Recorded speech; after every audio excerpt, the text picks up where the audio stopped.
In his weekly address to the nation on January 25, 2014, President Obama discussed the moral obligations we have to preventing sexual assault and the steps that have been taken by his administration, and the steps that he wants to take.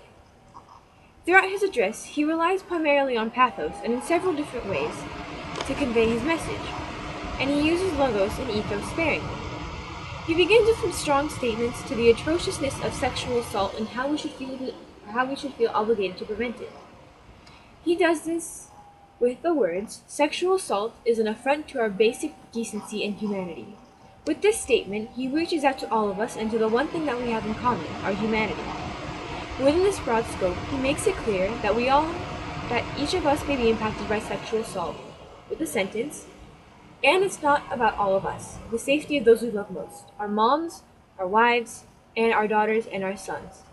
Doing this, he reaches out to us personally by addressing loved ones as ours because we all have them and each of them may be affected by sexual assault. Using pathos like this makes it personal and inclusive, and he does so several times throughout his address, such as in the end of his next point. He provides 3 hypothetical situations of sexual assault victims who are struggling to cope, each from different steps of life. And he makes it very clear that it's not just these individuals and their families who suffer.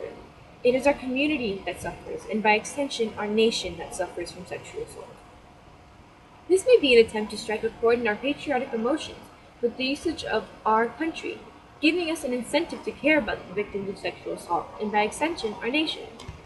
This use of our country/nation is consistent throughout the address, providing a constant sense of likeness and unity. While his pathos is powerful and gets the message across, his address is only one notable instance of logos. He uses the statistic that an estimated 1 in 5 women are assaulted on college campuses. Because of this startlingly high statistic, the logical solution he proposed was the White House Task Force to protect students from sexual assault, created to improve the prevention and response to sexual assault on campuses. As for ethos, he establishes it by being the president. He gains his authority by being the head of the nation. When he says that they will strengthen our criminal justice system, reach out to victims, and combat sexual assault in our armed forces, we believe him because he is the leader, the one with the power to make this possible. However, there is an instance of ethos established, separate from his political status. Early in his address, he made us feel emotionally attached to the victims of sexual assault by saying that it could affect our moms, our wives, our daughters, and our sons.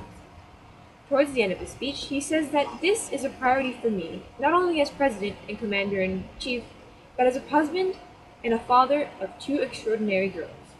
By doing this, he presents himself as someone who understands the fears and concerns of the loved ones of victims of sexual assault, making him qualified to discuss the topic. Despite using ethos and logos sparingly, Obama's address on sexual assault is still powerful and effective.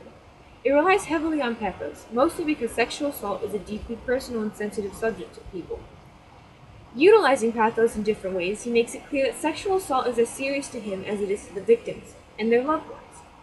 He establishes a connection to his audience and gains a considerable amount of support, but it is not suggested that one only rely on one proof. Had Obama discussed more statistics or gone in depth about the cause and effects of sexual assault, he would have had more ethos and logos, and his address would have been stronger.